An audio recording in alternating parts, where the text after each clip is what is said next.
Welcome to the Rewild Gear Podcast. Modern life, society, and responsibilities have domesticated us. But now it's time to rediscover your adventurous side. Whether that's camping, hiking, hunting, fishing, or just spending time in the great outdoors, this is the podcast for you. Join us as we get back to the wilderness and rewild.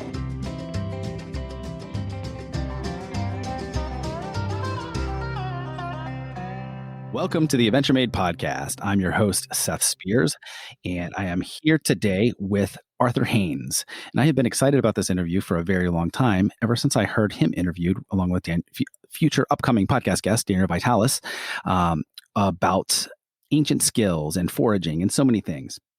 So Arthur is a hunting and recreation guide, forager, ancestral skills mentor, author, public speaker, and a botanical researcher. He grew up in the western mountains of Maine, a rural area that was home to swift streams known for their trout fishing, something that I did a little bit of recently. He spent most of his childhood in the Sandy River Valley hiking, tracking, and foraging. Arthur now runs the Delta Institute of Natural History in Canton, Maine, where he teaches human ecology, focusing on the values of foraging, wildcrafting, medicine, and primitive living skills. He continues to spend a great deal of his free time practicing his skills as a modern hunter-gatherer, a topic that I'm very excited to dig into.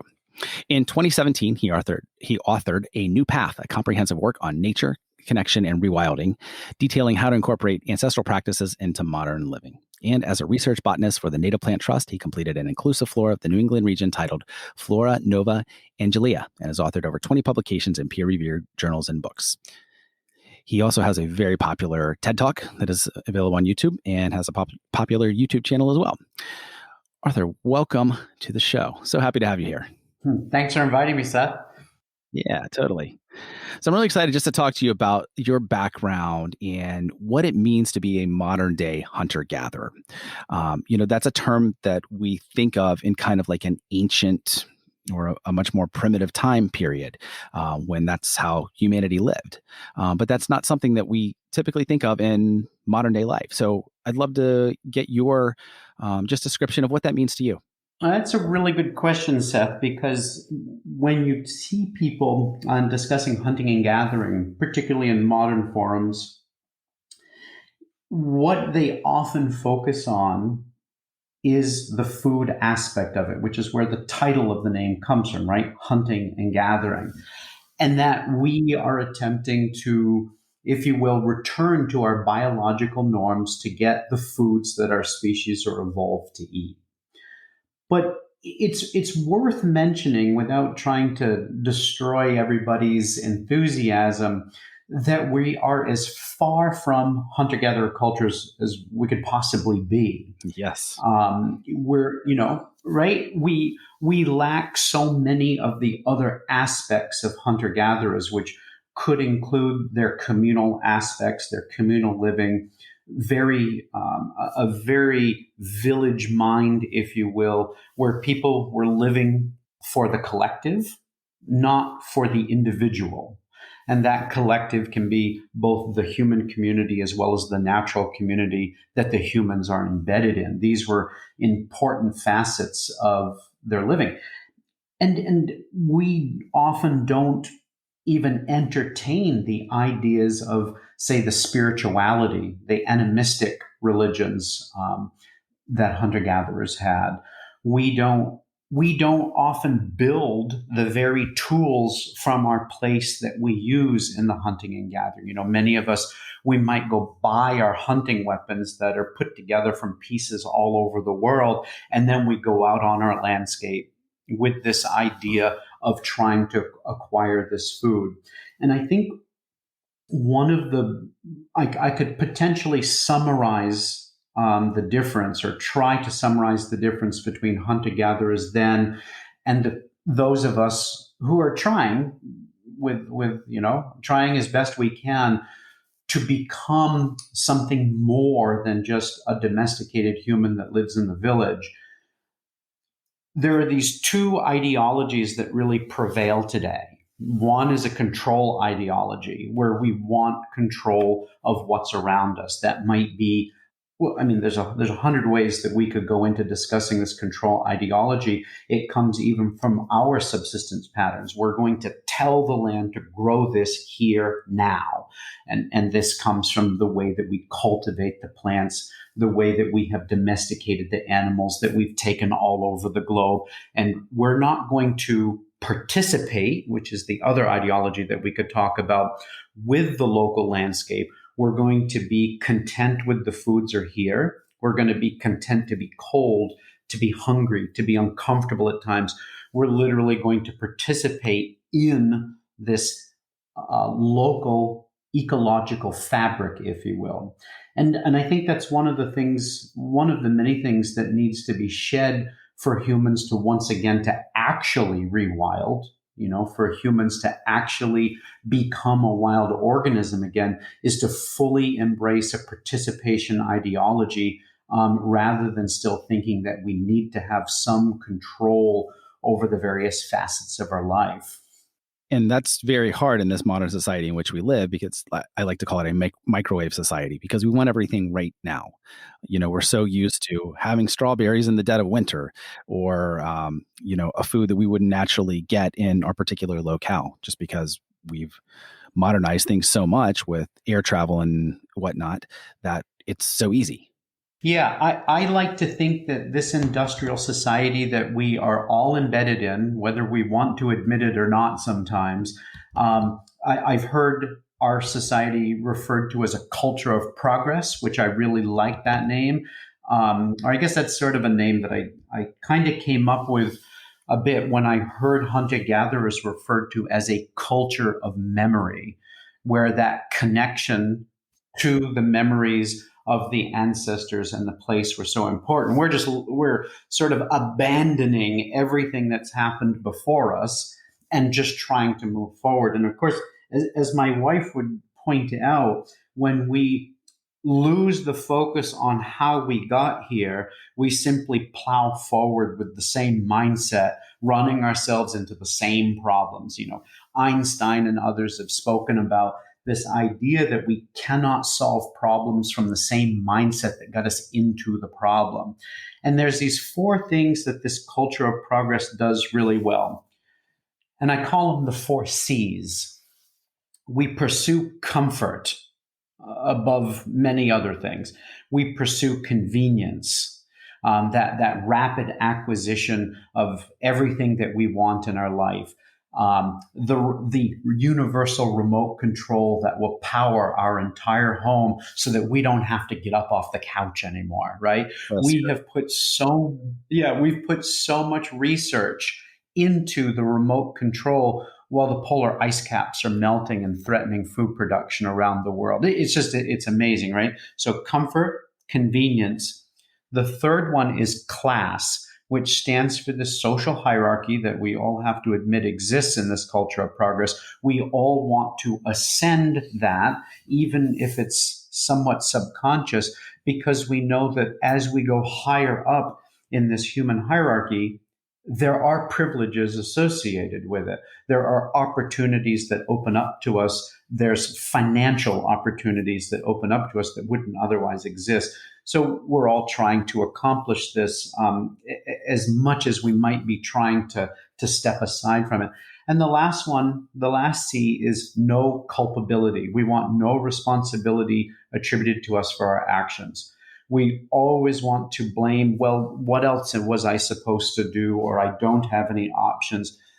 Our plastic clothing and our plastic packaging, something that despite how much we try, we simply can't get away from it without an enormous communal effort to do so. And we're leaving this massive amount of xenoestrogenic trash for later generations to deal with, but we don't want any responsibility for it, when in fact it's all heaped upon our shoulders and the shoulders of the people, the generation before us when this polymer age began. And that's just one example, but these are all things that we're influenced by. And again, I'm not trying to say that there aren't those of us who are trying to shed these weights that we're bearing, but they're there. They've been sort of put into our minds from a very early age.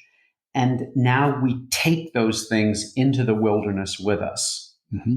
And if we just go into the wilderness, if we go forward in rewilding, looking for comfort, for convenience, for class, that's the ego. Look what I made. Look what I did. Look at this picture of this buckskin. Look at this picture of this basket. Look at this animal I killed. That's how we ascend that social class within the rewilding circles. And that no culpability for any of the decisions we make. We're simply taking the problems of industry into the wilderness with us. And so hopefully that all makes sense, that these are the things that have been rattling around in my brain and in my wife's brain lately that we've been discussing. Yeah. No, and that makes a lot of sense. And I think we're totally in alignment there. And I'd like to get into a little bit more about what you see as the solution to those, or how we can kind of transcend some of those things. But first, I'd like to get a little bit more about your background as far as how you actually got into this work, from an early age, it sounds like, but into today, where this is like your life's mission. Yeah, I mean, I was very fortunate, as you read in the intro to this podcast that we're going to be, or that we're recording now. I grew up in a very rural area that had rivers we swam in, where the water was potable. You could literally drink the water while you swam. Wow. And I was very fortunate. That's not the upbringing that most people had. And I'm going to be very clear not to use the word privileged, because this is the base condition for humans to have clean environments to be in. So I was fortunate, but not privileged. Everybody should have had access to this, but decisions made by previous generations have taken that away from many people. But I also had things that, shall we say, drove me to the wilderness even more often than I would have gone myself. And that includes a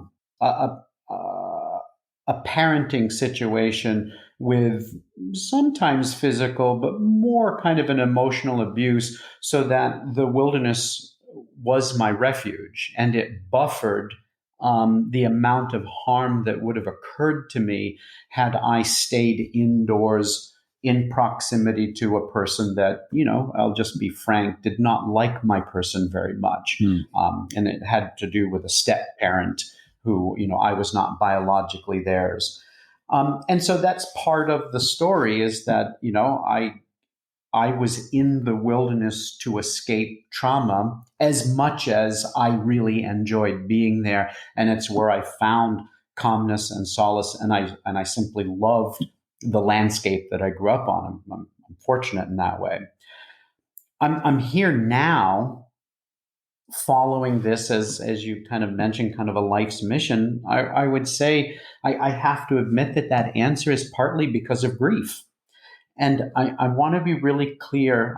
There's different people would use grief differently. And I'm not trying to necessarily follow anybody's version of grief, but I'm going to tell you exactly how I mean it.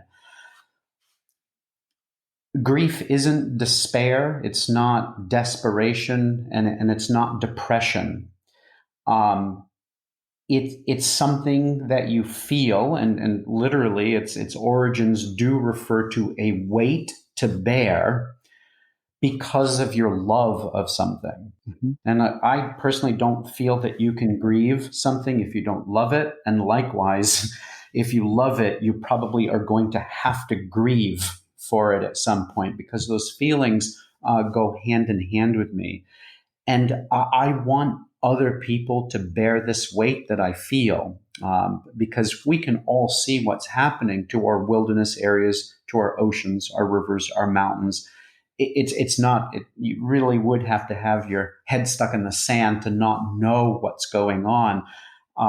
By some estimates, we're down now to only 3% of the remaining wilderness left in the world. Wow. And you might say, whoa, that seems really low. And that's because while the forest may still be standing, those top predators may be missing now. There were keystone species that were once present that are no longer. If I were to use the Donland, Maine, where I live, yes, we have lots of forest in this land, but the wolf is gone. And that was a very important predator of the caribou, who are also gone from this state. The mountain lion is gone from this state. The wolverine is gone from this state. And we could keep going. The passenger pigeon is now gone from the world, and there were breeding colonies here in Maine. So while we have the skeleton of the natural community still here and fairly functional, because a lot of the cooperative connections between the organisms still exist, some of them are missing. And so we could literally say that Maine has no wilderness remaining unless those species are brought back. Of course, I would also argue that without the humans, without the wild humans, it's also not wilderness. And nowhere in North America, let me back up, nowhere in the lower 48 United States are there true living hunter-gatherers, which could make a case for there is 0% wilderness in the lower 48 United States, because we were an important part of the landscape. Yeah. And so that causes me grief. That's a terrible weight to bear, to think that those species no longer roam here in the way that those species were evolved to roam. And I want other people to feel that, so that we have more people who understand the time and the place that we're in. And maybe through that grief, we could potentially come to understand that we can't remain in the control ideology. We really have to step out into that participation ideology that is literally our biological norm. I mean, I know that this is a very contentious topic, but if you don't mind, I'm going to bring up the COVID-19 scenario to discuss this. The Earth has set boundaries and limits. The oceans, for example, were limits on what one continent could do to another. Well, we figured out how to cross them, so we eliminated that boundary. We started growing food in really intense ways, but then we depleted the soils, particularly of certain nutrients like nitrogen, phosphorus, and potassium, but nitrogen being one of the big ones. The earth said you can only grow so much in the soil. And we said no. We developed the Haber-Bosch method to pull nitrogen out of various substances so we could put more of it into the soil. Now we could continue growing intense amounts of food in one location, but we never think about the consequence of that. We herald it as this wonderful thing because there'll be no starvation, but the population grows.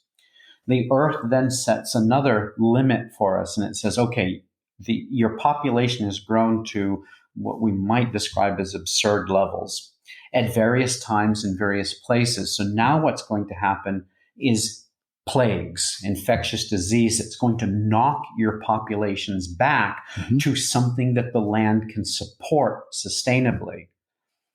And we said no. We developed a vaccine, and we got on it very quickly, and we shamed everybody into taking it, and we had people taking the vaccine even before it had gone through actual approval, and we got it done. We got in control, and we've slowed this pandemic down without any thought of the consequence of what does it mean to have more and more and more people on the planet. The earth keeps erecting limits, and we keep saying, I'm going to bust through and take control of these limits with no thought about the consequences.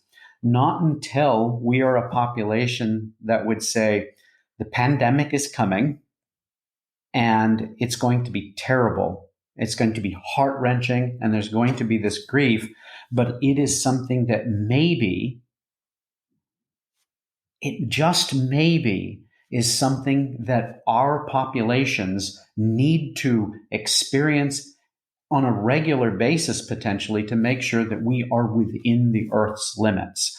That's what a participation ideology is. And as you can understand, Seth, we could not be further from accepting that maybe pandemics play a role in the health of humans and the wildernesses that they rely on. Yeah, I think that makes a lot of sense. And I've actually had a similar thought process myself, just thinking about all of the pollution that we've put forth, how we've destroyed our waterways and our soils, and destroying some of our old growth forests, and all of these things, and that Mother Nature's always going to win.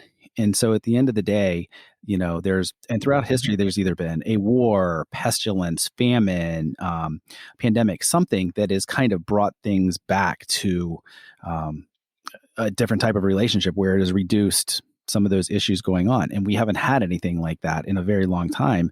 And so, it very well might be Mother Nature just saying, hey, enough is enough.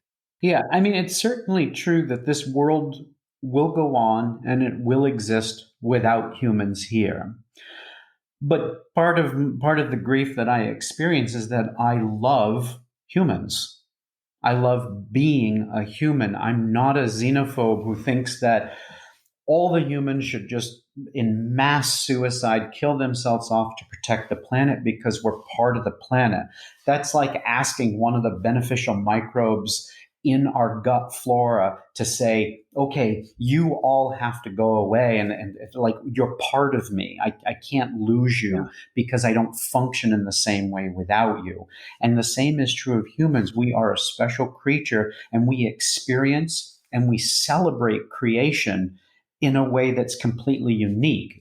And likewise, the white-tailed deer, the coyote, the beaver, the moose, it doesn't matter what species we bring up, they all celebrate creation and bring forth their own song into this world, if you will, in their ways. I don't want humans to go away, but I do wish, what I grieve for is that thing that humans want to control so much of the planet without looking into the long-term consequences of what that control actually means for us and for all the other species we share the planet with. Yeah, that makes a lot of sense. And since humans have been the ones who have tried to take control of all of this to Im- improve our growing conditions, or to make sure that we get all the foods that we want, no matter the time of year or location, and have caused some of these issues, I think that it may also be our duty to come up with the solutions for it. Um, would you agree? And if you do, what do you think the necessary steps would be to take in order to help do that? Is that's such a complicated question? It's a simple wording question, but it's such a complicated question. And while I'm not disagreeing that I think we have a role here, that we have a responsibility, there's no disagreement with you. I do have to agree with my wife, the person that I talk about these things the most. So I'm bringing up Sarah frequently here. I'm gonna present two scales of issue. Okay, Please. we we know that our nighttime environments are often too bright. We've lit up the nighttime sky with street lights and cars and electronics and night lights and all of this stuff. And we know that that impacts our health in the long run. It affects our sleep cycles because it creates alertness in our bodies that makes it difficult to fall asleep. Now that impacts our melatonin production, which impacts our susceptibility to cancer. There's a consequence to these bright nighttime environments. So that's a fairly simple thing. We don't have to ponder, how did we get here? We can just make our nighttime sleeping environment, our bedrooms or wherever it might be, dark. Yeah. And just get to it. Get rid of all the lights, get rid of the electronics, get rid of the Wi-Fi, make a nice, wonderful hobbit hole somewhere that is a calm sleeping environment that is nice and dark, so that we're able to sleep as humans were meant to. But the scale of the problem that you raised in your question, which is the important one that threatens all of us, is so complex and so multifaceted that to just immediately move to a solution, we're likely to still not fully understand how did this all occur? How did this complicated knot get tied so that we could start to unravel that knot? I'm not suggesting that we're supposed to be inactive on all fronts and just think about it forever. But I do think it makes a lot of sense that we stop what we're doing and literally just ponder all of the ways that humans came to be in this position, which doesn't just come from the foods that we've eaten and the domestication that's occurred and the loss of wilderness, but comes from the very stories that this industrial society has shared for a long time, even if they're not as prevalent right now. For example, again, bringing up my wife, Sarah, she's really interested in studying right now the stories that are found in the Holy Bible.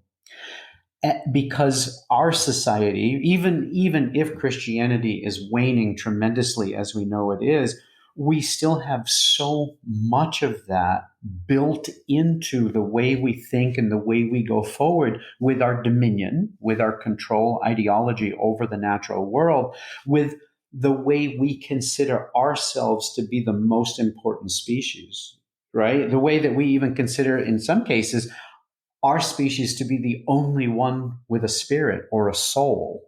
We're the only ones that have afterlife. I mean, all of these things have come through from those writings, and it's influencing what we do today. But to actually provide some answer to your question, I do think ultimately that we need to step back into this participation ideology to the extent possible. And that doesn't mean that we're going to be completely wild hunter-gatherers. We're not. We eat a lot of wild food, and we really cherish and value that food. But we're also dependent on the local organic farms that supply us with food. And that's going to have to be part of the solution for a time, because our landscapes are fragmented. We're burdened with bureaucracy of hunting rules and regulations to make sure that there's game for the next year based on the sheer number of people, although hunting has declined tremendously even here in Maine, in this rural state. I mean, over the last, I don't remember the exact amount of time, but over the last 20, 30 years, maybe 40 years, we have half the number of hunters in this state that we used to. Wow. I think we're dropped from 10% of the population down to about 5%. Don't hold me exactly on those, but those provide a rough figure to help understand what's happening in this state. We're moving more and more toward, I don't want to go pick blackberries. I just want to buy blackberries that somebody picked. And that failure to want to do the work, to have the story of the food to share at the table, as opposed to I went to the supermarket, is one of those things that we still need to unravel. But hopefully I've given some answer there. I think the control ideology is going to be really important for us to really look at carefully and see all of the places that we do this in our lives, but at the same time, maybe take a break from the immediate solution, depending on the scale of the problem, right? This food is bothering your stomach and causing gut dysbiosis. Don't wonder about it for 10 years. Get the food out of your diet. Take care of the sensitivities. But when it really comes down to thinking about what our society is going to do, we need a lot more time understanding how we got here. Yeah. But ultimately, I'm not this person that thinks we're supposed to walk off the precipice. I do think that ultimately we should come to some type of solution, and that solution will not be the same in every part of the United States, for example. We live in different landscapes with different people. The solution may have similar qualities that we're looking for: healthy landscapes, healthy human, healthy population levels, whatever it might be. But it's going to look very different in Maine than it does in Florida. They're vastly different places. No more homogeneous solutions. Also part of the problem. Yeah.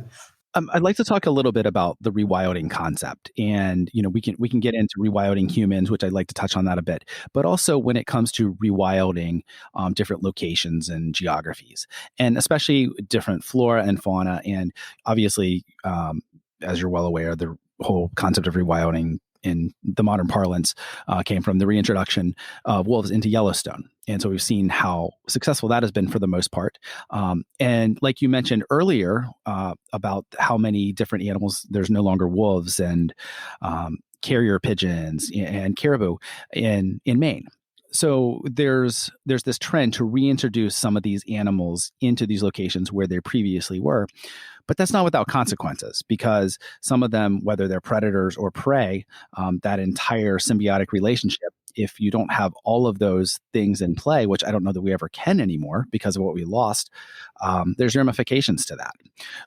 So I'd like to get your take on that. And also when it comes to more of the plant side, there's so many invasive species now where they've been brought into different locales where they never should have been. And so they've taken over. So some of those native species may not even survive now. So just kind of like to get your thoughts there. Yeah, I mean, you're right. Our landscapes have changed. And depending on the part of the world that you're in, the landscape may still have many of the same species. Maine, for example, when you get into our western and northern parts of the state where some of the wilderness areas still remain, there's a fairly low proportion of non-native plants. They do not change the character of those natural landscapes particularly.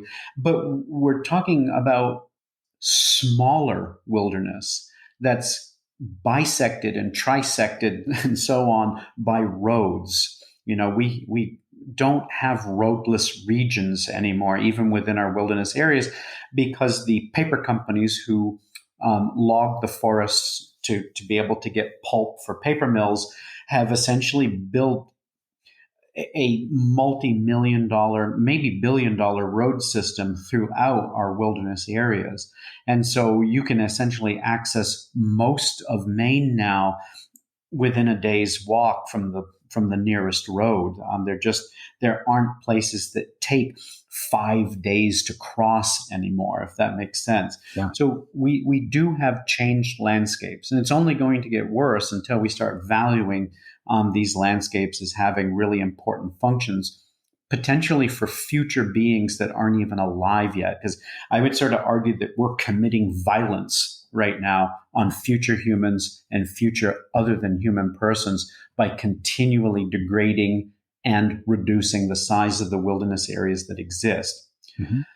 I want to be clear that my path that I wrote about in the book, A New Path, was never an assumption that we're all supposed to run off and live in a bark wigwam and eat exclusively wild foods and live as wild humans and eschew everything that industry has to offer, because it's not possible right now.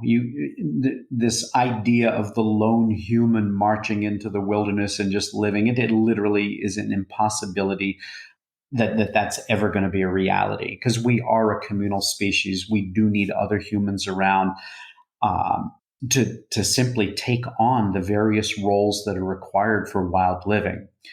My idea has always been, as the title suggests, a path that we try to get on and that we go further with each generation, potentially.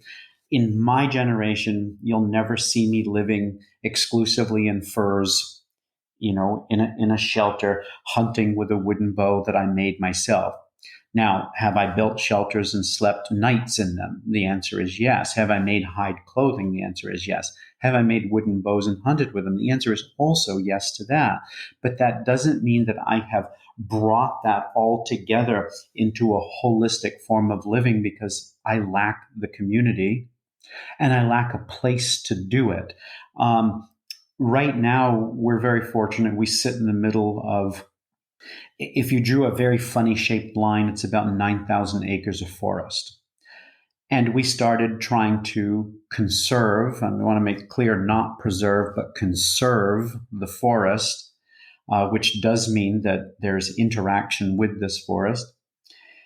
And just that there's a general understanding that if we don't have a place to rewild to, then rewilding becomes almost impossible, especially again for the future generations who may have greater skill level and a greater desire to participate on that landscape.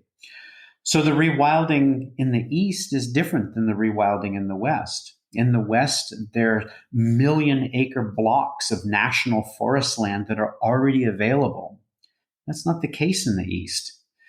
We've been colonized much longer here, and the landscapes are more fragmented, but we need communities everywhere because the community in Maine is different than the community that would be in Montana.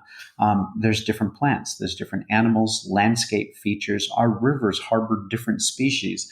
And so again, we need again, the qualities might be the same if we were to look at similarities on a higher scale, but the details will be very different about what humans might do in one landscape than another. I'm a huge advocate of humans interacting with the landscape with full recognition that there are consequences to this. Because remember, we're going into the wilderness with our ideas of comfort, convenience, class, and no culpability. However, we need humans to keep interacting with the wilderness in as soft as way as they can, and that does not mean no death. We're heterotrophs. We kill organisms to eat them. We need to focus on the collective and stop focusing on the individual animals that are killed. This is words that are coming to you based on, the vegan nightmare comments that I get on social media when they see that, something has been killed by me. It's such a focus on the individual, the ego, the individual, me, I, and there's no concept of there is a collective of deer or bear or moose. And that is the most important thing that we focus on, to make sure that there will always be individuals of them in existence.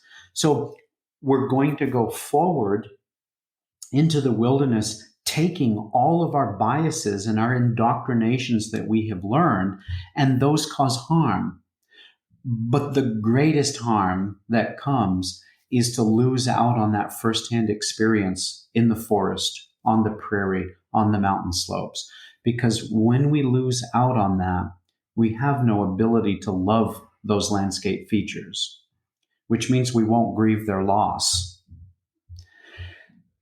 And without that love and that grief that comes together, we become apathetic toward the wilderness, which only allows the corporations and our own greed, if you will, because we're the one driving the purchasing of the corporations, to tear that mountain down for metal ore to make another phone or whatever the case might be.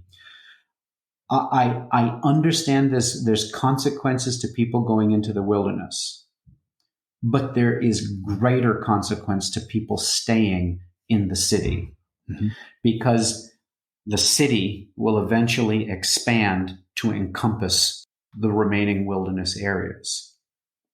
And that will be the greatest travesty of our time, when we live on a planet that is just this technological concrete and steel, civilization that reaches from one pole to the next. Sure. Deep, but necessary to say. Yeah. So something that I've been pondering quite a bit, especially in this era of COVID, and over the past year, there's with all of the lockdowns and social distancing and all of that stuff going on, one of the things that people can still do is get outdoors and spend time in nature. And so we've seen a resurgence of travel and vacationing to our national parks and wilderness areas and things like that. But that's not without consequences. There's more pollution and litter and things like that. There's also a resurgence of people leaving the cities and moving into the suburbs or more wilderness areas. And so that urban sprawl is something that is extending the city or the more urban environment. And that's also affecting our flora and fauna and animal life and the carrying capacity for a lot of those species. Where's the balance there? Well, I think you raised a really good point, Seth. And the point is, with nearing 8 billion people on the planet, there is no balance. We always focus on whether or not we can feed 8 billion people. And we're doing it right now, essentially. And you might remark that, there are this proportion of people in this place that are going hungry and whatnot. But for the most part, we are actually feeding the world's population. And people talk about, well, if we adopted these permaculture principles, we could feed 20 billion. And if we adopted the algae diet, we could feed 80 billion. Look at the problems that this time experiences with climbing toward 8 billion people. Now imagine more than that. The point is with this number of people, there is no solution. Now, that doesn't mean that I'm saying that we don't ultimately try for something, given time to think about how have we gotten here. Mm-hmm. And I don't know how long that takes. I'm not saying that we're going to do exactly 6 weeks of wondering and study, and then we're going to move forward, or exactly 6 years. I don't want to be a defeatist, but I do want to be a realist. And with this amount of people, I'm not sure anything can work in the long run. All we can do is drag out the death. And we recently had a friend who was a place-based skills instructor. And I use that very specifically because the social justice crews have now started attacking the word primitive skills as both a theft from indigenous people and a derogatory term for their highly advanced cultures. But this is the time that we're in. Identity politics is taking the front stage while ecocide runs rampant, because we're so focused on what the human experience is that we can't put ourselves in the shoes of any other organism anymore. But we had a friend who recently died of cancer. And he would come to the gatherings that my wife organized. His name was Charlie Paquin, and he was a student of Eric Callahan. And some people listening may know Eric Callahan. He was one of the most amazing place-based skills instructors, and this napper who would shape stone into blades and points and other kind of really eccentric shapes, using only the tools that would have been available to the people who made those shapes. So he was essentially recreating their tools with their tools, not using modern tools to just build something that looked like, these indigenous artifacts that were used for hunting and butchering animals in everyday living. And he avoided the health problems that he knew he was experiencing for a while. And when he finally went in to get things checked on, he learned that he had pretty late stage cancer. And then everything started, right? All of the chemotherapy began and the different treatments, and we'll try this one's not working. And he told us, sitting around a fire one night, that what happened is it literally just dragged his last days out. His days of being diminished as a person, his strength, his mind, his vitality. People were making money off him. His whole death, his whole dying was about people making money off him. We're going to heal you with this. We're going to bury you here. We're going to do this to your body, but it all costs money. And I can't help but think our solution seeking, which is a very normal thing, particularly for the male gender. And I'm not trying to condescend on it. or judge it. I think it's a normal thing. We want our friends, we want our families to be alive, and we want them to continue living and to be happy. This is a normal thing, and I don't want to judge it.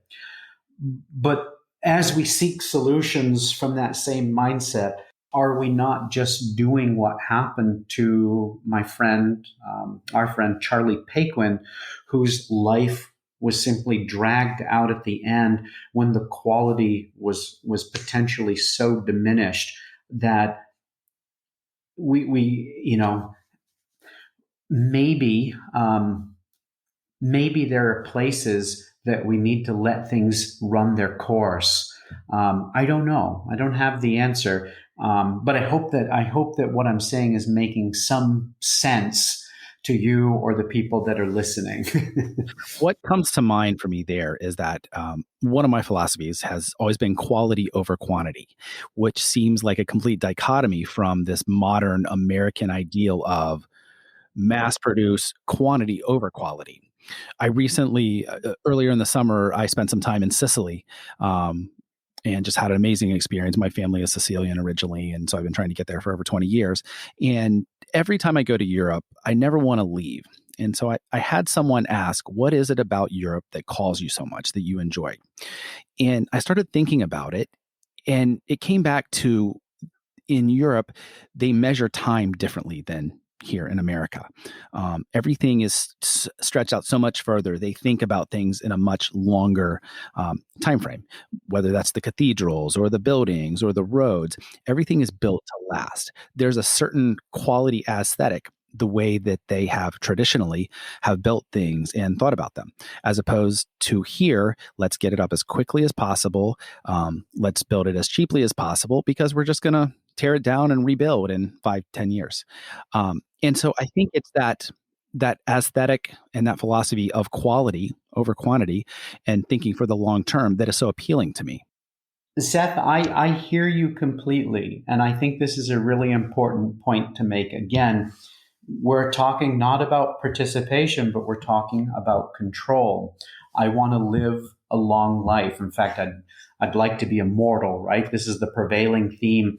There are people that think that humans can live forever. And when we approach our living from this idea that the only good life was a long life, I mean, we're still just stuck right in the same mire that we've been talking about. And if you were to look at many health gurus, what is their primary marker of health? And it's longevity. It's not quality of years, it's quantity of years, just as you expressed it. Mm-hmm. My goal has never been to live a long life. I don't need to live to be 150 years old. I want health for the years that I'm present, which is why I follow Rewilding, which for me is a path that tries to reacquire as many biologically normal activities for humans as possible, recognizing I'll never achieve the goal of full wildness, but I'm walking on this path with my family. And hunter-gatherers, those that were studied around the world, had an age of about 72. This was the mode, the highest point under the curve, where those who survived childhood, this is where the highest number of deaths began to occur at age 72. Boy, I'd love to have health until 72. It sounds wonderful. Mm-hmm. I don't need to live until some crazy age and then believe that there is a special place that is only for me and my kind when I die. I'm happy to even think of my body becoming nourishment for all of the things that have nourished me. It's my time to give back. And so I do think this, the point you've raised, is still part of this whole problematic ideology that we go forward with. And I can only imagine how wonderful it must be visiting a place where the idea of time has a different meaning. I mean, this is a constant source of stress for our family. Anytime we've got to be here at this certain time and we've got to do this and then we've got to get to the next thing and the next thing and the next thing. And it robs our day of its enjoyment and leisure. and the ability to experience this particular place that we're in for as long as we feel like we need to experience it. Mm-hmm. I hear you loud and clear, Seth. Yeah. Yeah, exactly. That makes a lot of sense. Arthur, let's talk a little bit about ancestral foods versus modern foods, because we know that we've lost a lot of different types of foods over the years, and plants and fruits and things like that. And I've heard you speak on this a little bit, but maybe just give a brief synopsis about this, about some of the ones that would be more common that people would know or understand a little bit about. Yeah, I mean the basic premise here is we humans lived on a landscape where we relied on the wild plants. And at some point, humans began tending wild plant populations. Now, that didn't mean that they were genetically modifying them, but they may have harvested at a particular time when, as they dug bulbs, they could replant the seeds from the mature capsules on the aerial portions of the plant. Or there may have been some passive weeding or burning or coppicing or whatever might have occurred to enhance these populations that humans relied on. And ultimately, we reached a point where some plants we began to change. We see this in species where, the cultivated goosefoot, the pit-seeded goosefoot, Chenopodium berlandieri, the fruits got larger at one point in the historical, the archaeological record. We can see that humans started manipulating these things, or the sunflower fruits got larger, and we started valuing this size. And eventually we started to really change things such that many of the plants that we commonly consume today, like, say, corn, Zea maize, looks nothing like its wild progenitor. It couldn't be more different. Or one of my favorites, if you could see the eggplant, what it looks like today versus its wild progenitor, another species of nightsage, Solanum incanum. They're nothing alike. They're nothing alike in what they look like, and they're nothing alike in the chemistry that's within inside them. Those plant compounds are what you'll hear me refer to as phytochemicals. Mm-hmm. And as we domesticated the plants, we made these changes without knowing. And we lost nutrition, especially mineral nutrition, but certain vitamins as well became horribly reduced between the domesticated plants and the wild plants. We changed the fatty acid profiles. We changed the fiber content. And as I've mentioned, one of the most dramatic things that we did is we changed the phytochemistry. We didn't want the bitters anymore. We didn't want any of the things that are bitters. But one of the things we have to remember is bitter isn't just a way that we identify something that could be toxic to us. Bitter is also one of the ways that we detect antioxidant, because some of the compounds that are very high antioxidants happen to also be bitter. And it's a way that we picked up on a food quality.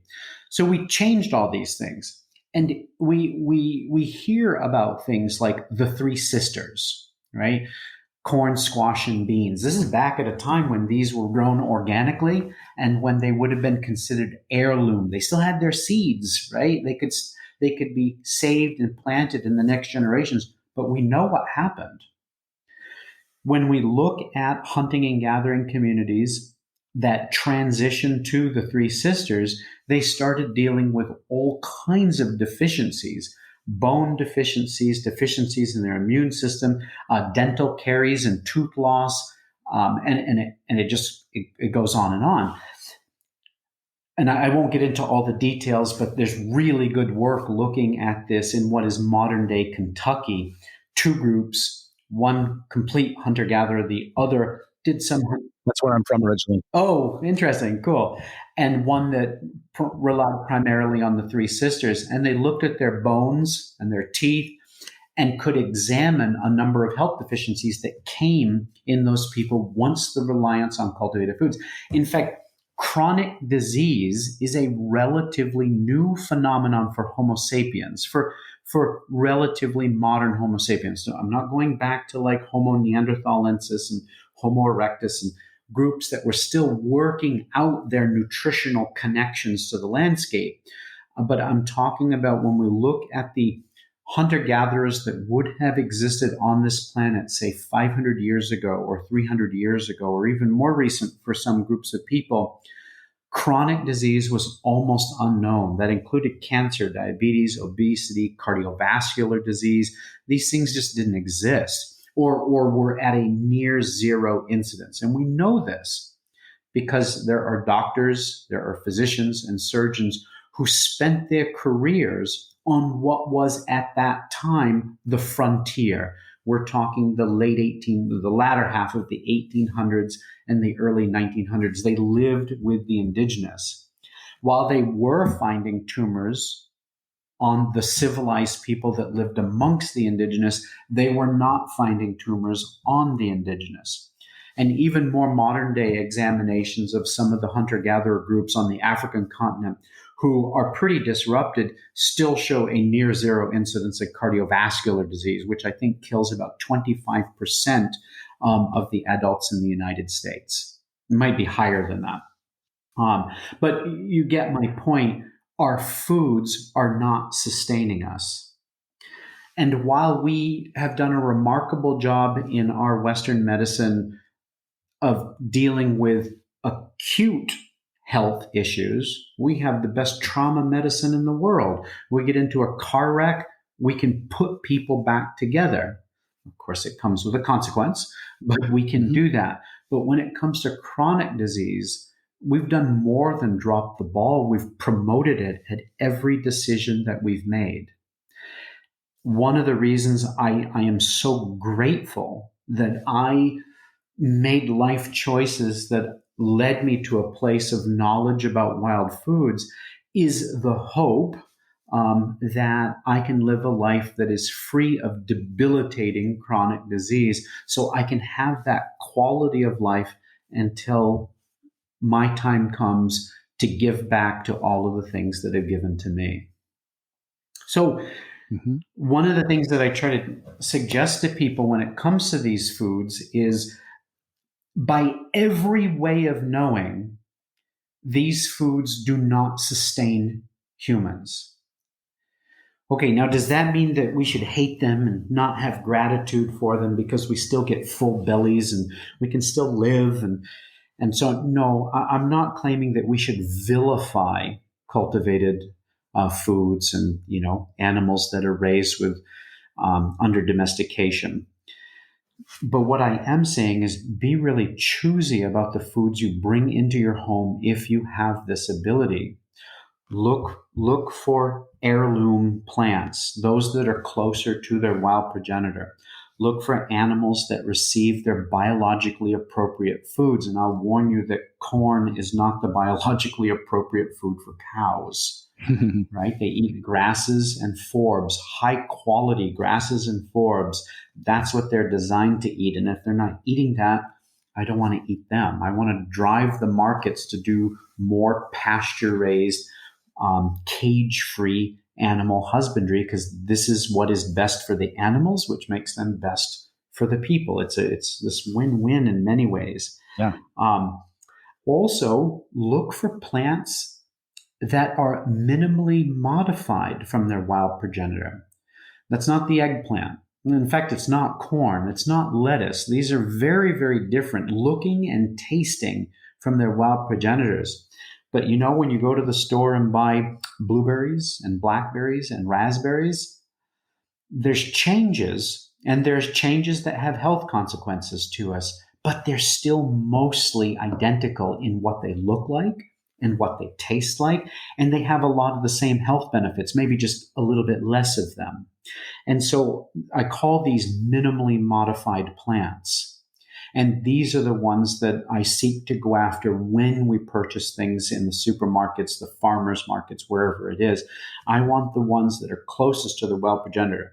So when it comes to one of the great examples is kale, and all of the relatives that are the exact same species. There's kale, Romanesco, cauliflower, broccoli, kohlrabi, Brussels sprouts. It's all the same species. It's Brassica oleracea.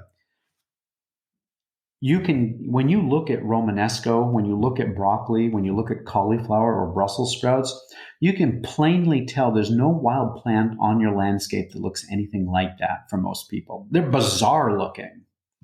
That's because they've been changed, and they've been changed by human hands.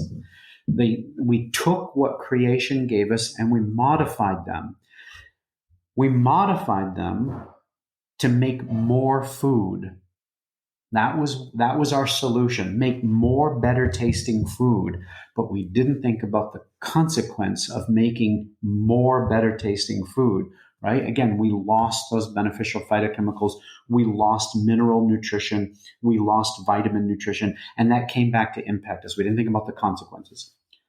But if I'm going to eat Brassica oleracea, eat the one that most looks like the wild plants. That's the kale. And if you examine the nutritional studies, you'll see that kale is far more endowed with vitamins, minerals, and beneficial phytochemicals than the other species are. It's closer to the wild progenitor.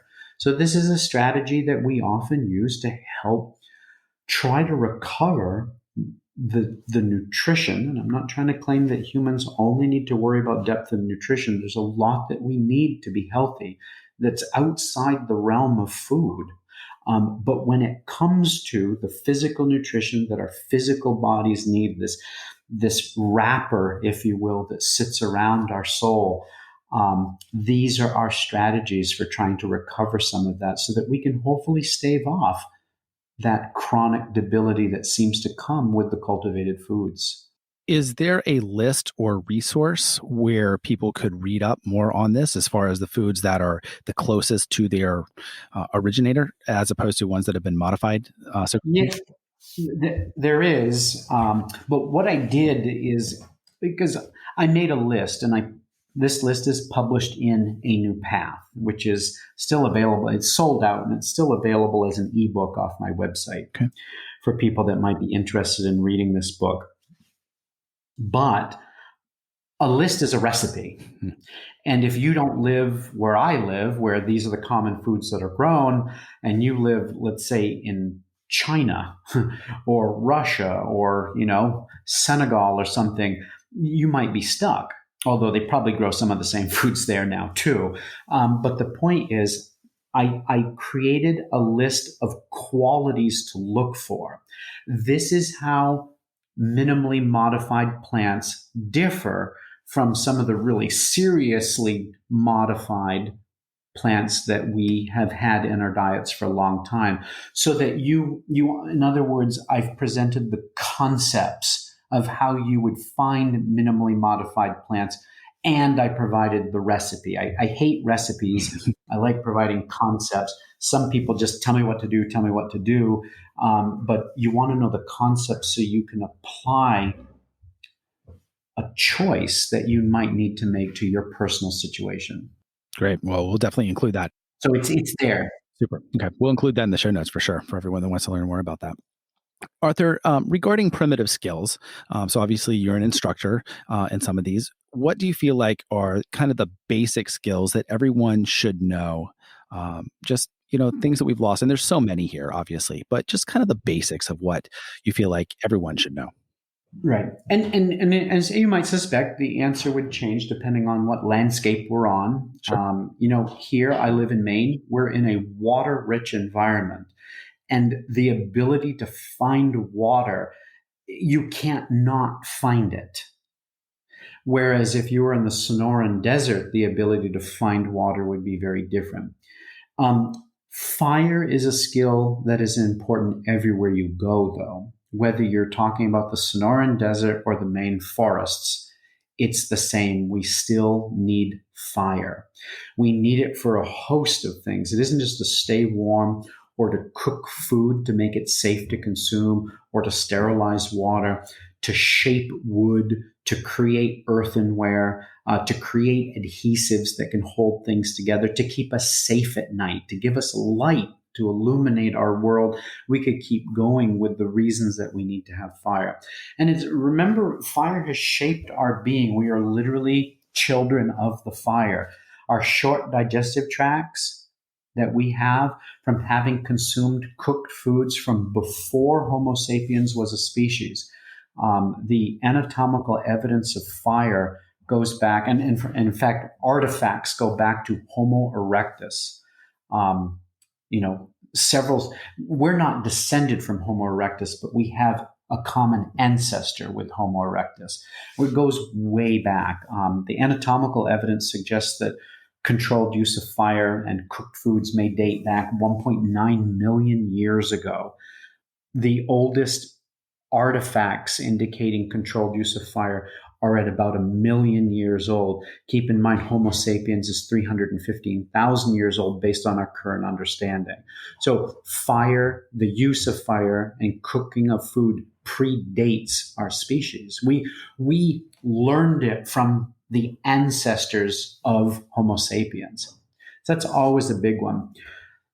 I think that our culture is really big on making really cool things to show off on social media. And I get it. I do get it, because it's so awesome when you make your first bow, you make your first arrows, you make these wonderful baskets. I do love seeing them, but I also try to have an understanding of what's going on. We're pumping up the ego.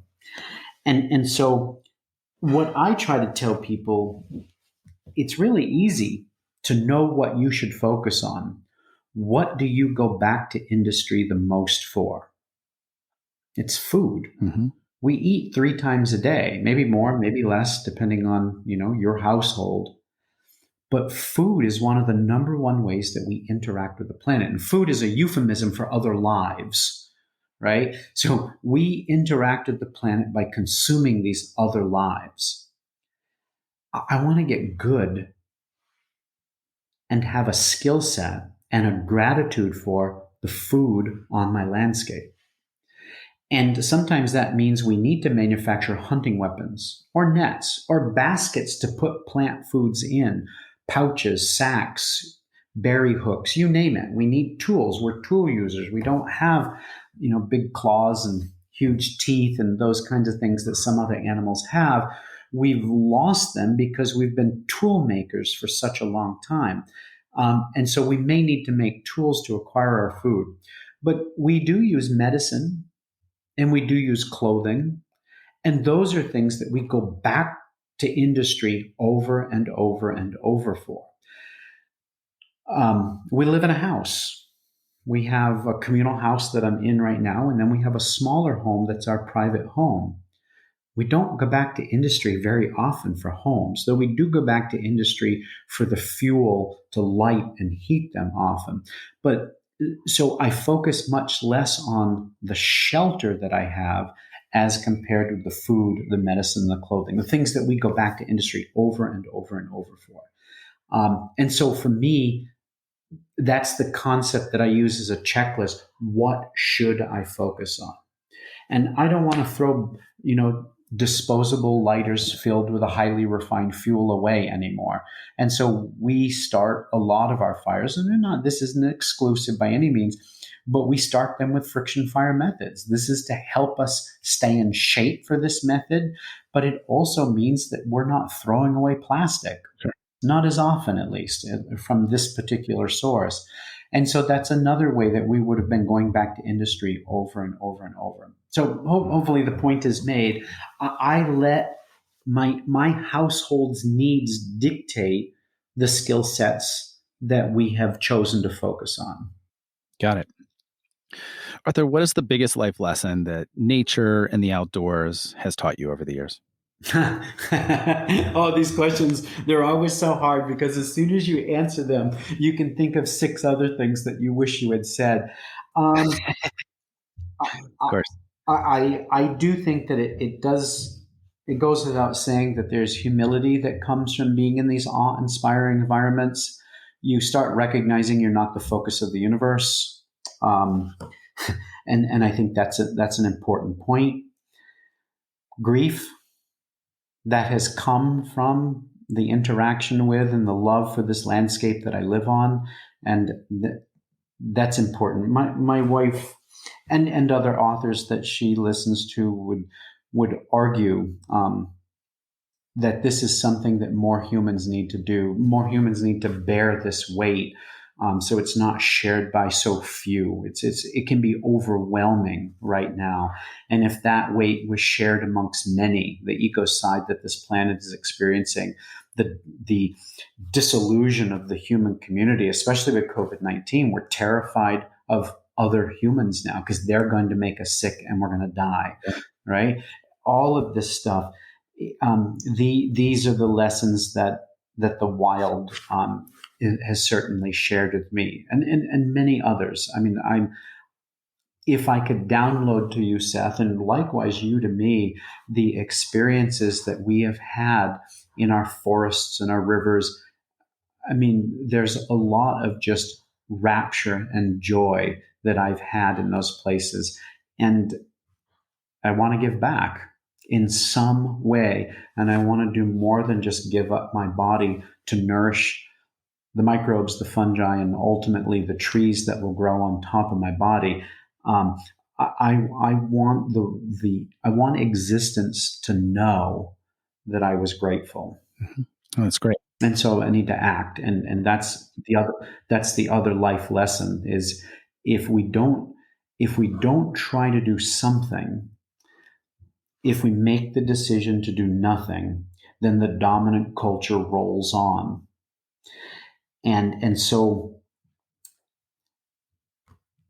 as I mentioned, that sort of jumping to a solution from the same mindset, that's not what I'm talking about. But we can certainly do things to slow the harm.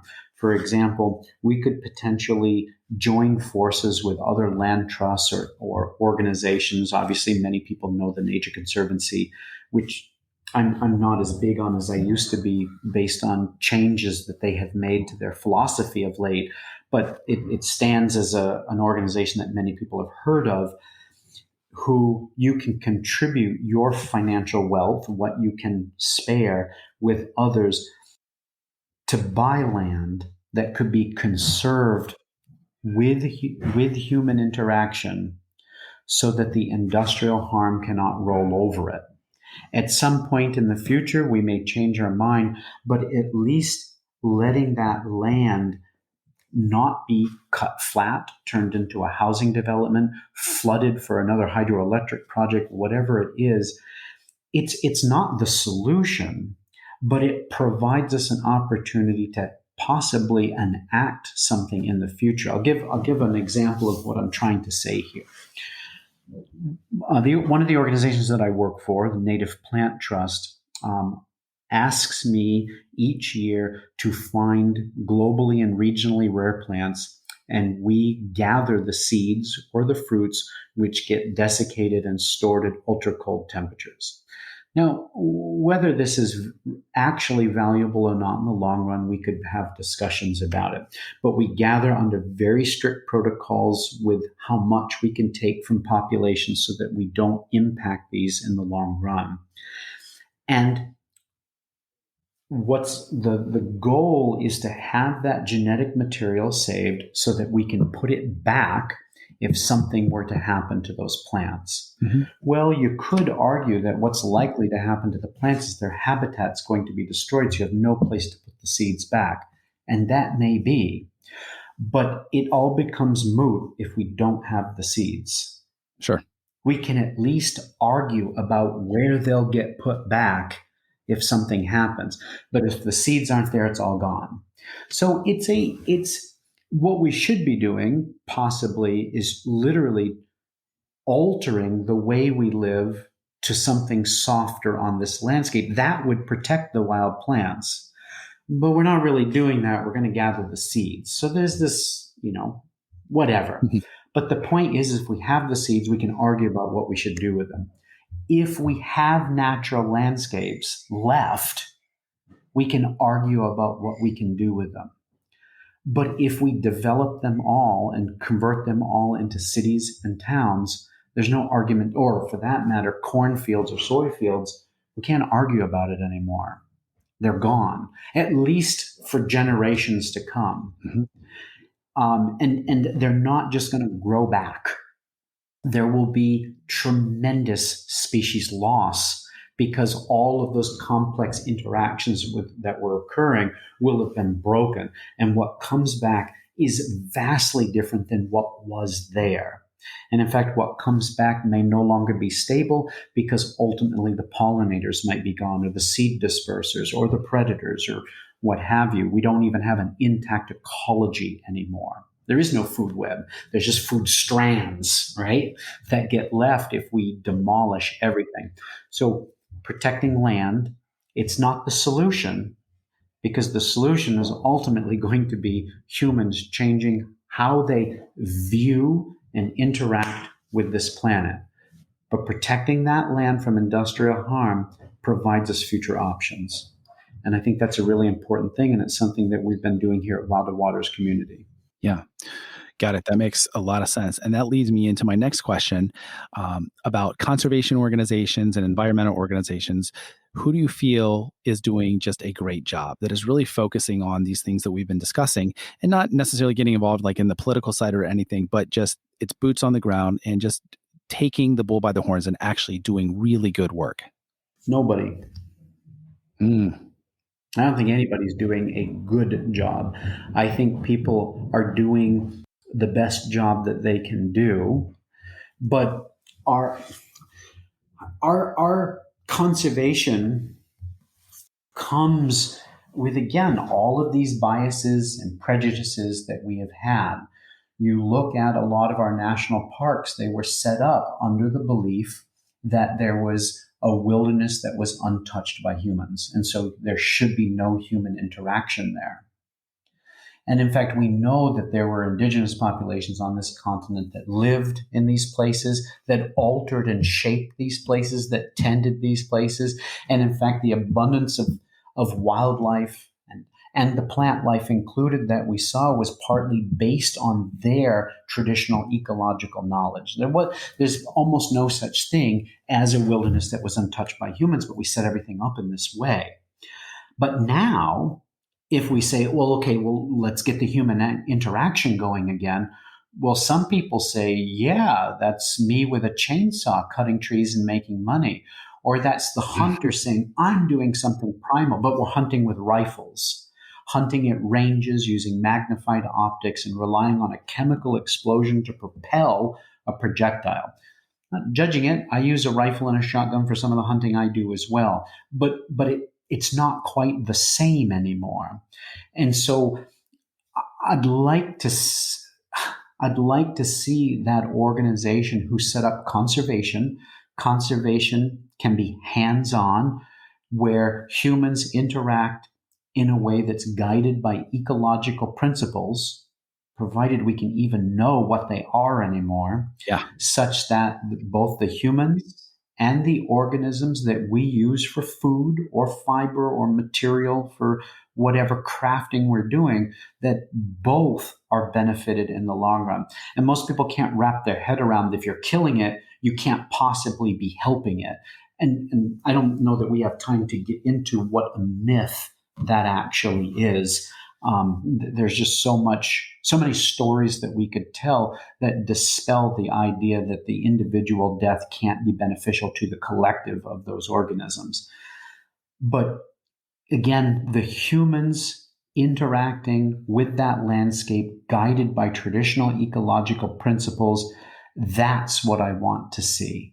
And they participate, which means sometimes they go without eating. And any hunter knows that if they were to rely solely on their hunted foods, there would be days like that. When it's the women in my house, and traditionally speaking in most places, who would be coming back with plant foods, and they would be feeding their families at least something night after night after night, until those high quality, I say high quality because of the nutrition that is within the flesh, the organs, the marrow, the fat of the animals came in from the hunters, but it was the women who fed people on a daily basis. Yeah. To actually participate would mean to sometimes go hungry and not just step up the technological proficiency of your weapon so that you're always successful. Yeah, that makes sense. That's my vision of rewilding. That's great. Arthur, is there a book or books that have had just a drastic impact on your life? There are lots because to get outside of an industrial society, and when I say outside of it, that's not really true because here we are. I'm in this home. Here are the electronics that we're using, but to at least understand that it isn't necessarily all glory. That there are pretty substantial consequences to the planet and to the humans who live within this way of being.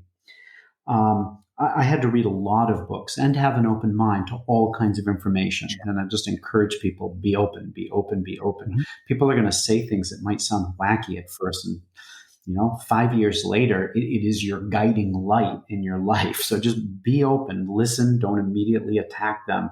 Just be better at listening. But trying to get to answer your question, it was the Tom Brown Jr. books. He was the person who took me from somebody who wanted to shoot and hunt and catch everything to somebody who wanted to revere and live with the wildlife that is found here in this state. I want to be a good neighbor because of this person. And there's a lot of skepticism whether the stories about his friend Rick and Stalking Wolf, his mentor, are even real. I don't care. They were inspirational stories to me as a young teenager, and they changed the way I looked at the landscape. In Maine, most people view wildlife from a utilitarian or even an exploitation mindset, not one of a more naturalistic view where we're all part of the same web of life. And that's what Tom Brown Jr. did for me. Great. So I got to give that shout out, even though, I don't know if they are the most important books to talk about in this day and age. And if you were to talk to my wife, she would give a completely different answer that would be valuable. And I sometimes wish she was here with me on these podcasts because she would be, it should be giving such a different perspective that I think people would really enjoy listening to that sometimes. Sure. But yeah, she would give a different answer, and that answer would be just as valuable. Yeah, of course. Is there a podcast that you absolutely love that you feel that does a great job of explaining some of these topics that we've discussed today? Yeah, I really like the Rewild Yourself podcast, but it doesn't exist anymore, and that's one that many people I know heard lots of great information on, got to first quote virtually meet me, that now have sometimes become friends that I'm with on this planet now. It's been really wonderful. I'm waiting, also for this one that you're starting to really get going, because I really want to start, listening to all of these podcasts and seeing all the other people that you ultimately interact with here. I think Wellness Mom was a really nice podcast. I think a lot of people, I bring that up that, oh yeah, I was invited to be on the Wellness Mom podcast, and people are just like, oh, that's so awesome. I love that. And they've gotten so much out of that. My friend Daniel Vitalis, as you may know, does the Wild Fed podcast now, where we get to touch on some of these topics. And I really like that one. It's one of my favorites. Yeah. And so those are the ones I don't listen to a lot of podcasts, literally just too busy. But when the topic comes up and I see there's a particular guest or something, I'll sometimes grab them. So I'm looking forward to where your guest list is going to go in the next year or so here. Me too. There's a lot of evolution with it right now. So it's yeah. Arthur, this has been a lot of fun today. Is there one piece of advice that you would like to leave with our audience? I'm going to leave the piece of advice that I think my wife would most appreciate me leaving right now, and that is, don't jump to a solution. Now, again, I'm not saying that you shouldn't, like we talked about, depending on the scale of what we're discussing, that you shouldn't, if you have food sensitivities, get rid of those foods in your diet. darken up your room, get some more movement in your life, start thinking about the nutrition you bring into your life, and so on and so forth. You do have to make personal choices about how you're going to go forward. But really try to think about unraveling how you've come to this place that you are in your life, and understanding that if you just say, oh, well, I'll just switch and do this, that you're likely still in the same mindset that got you there. Because ultimately, we need to look at this world and all of the beings within it. And in fact, those things that we don't give personhood, like mountains and rivers and prairies and gorges, we don't look at them in the way that our animistic ancestors would have. They're not imbued with spirit, they are spirit.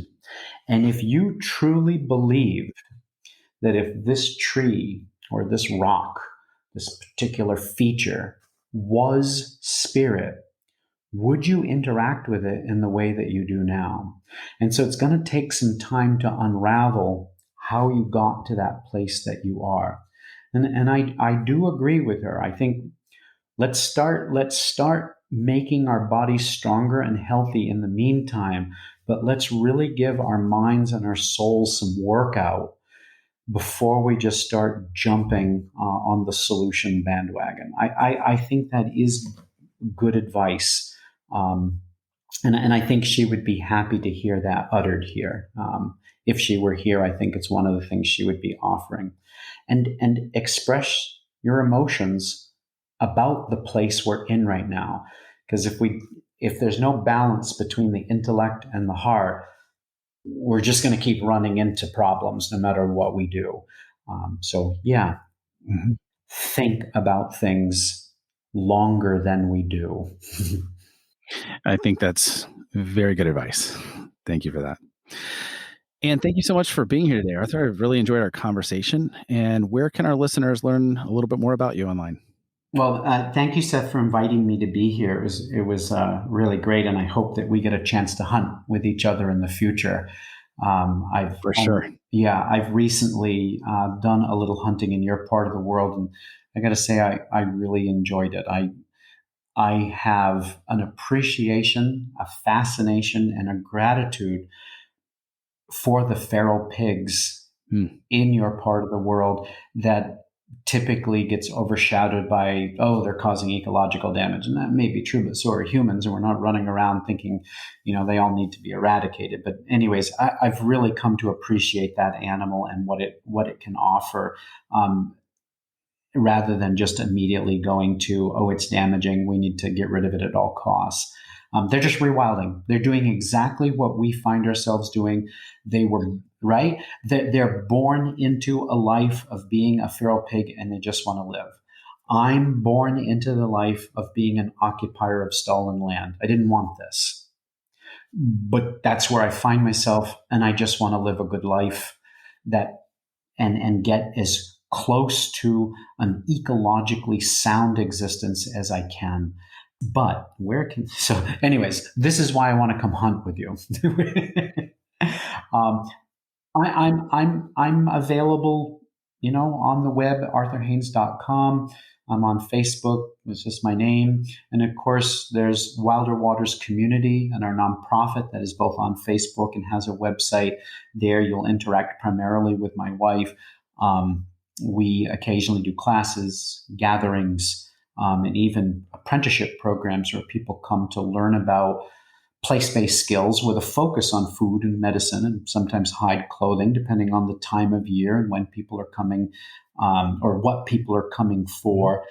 They fit in with our community, which means that there's all kinds of communal chores and childcare and, discussions that happen in addition to the, just the glory of hunting and gathering. That's not all humans need to do to be healthy and live. But yeah, I'm easy to find. Just go with my name, Arthur Haines, and you'll locate me. Great. We would definitely include those in the show notes for today's episode. Arthur, thanks so much for your time today. We have really enjoyed it, and I'll probably have to have you on for a second round here just because there's so many other topics that we could get into and dig into a lot further. And that would be great. Yeah, I appreciate that, Seth. It'd be nice to take a topic and really dive in. I appreciate you letting me go wherever I wanted to go today, having that freedom to talk about some of those things that often just get glossed over. That was really nice. Thank you very much. For sure. Thanks, Arthur. Thanks for listening to the Rewild Gear Podcast. You can check out the show notes for today's episode at rewildgearpodcast.com. If you're ready to spend more time in the wild, our line of high-quality, minimalistic outdoor gear can help you do just that. Check us out at rewildgear.com.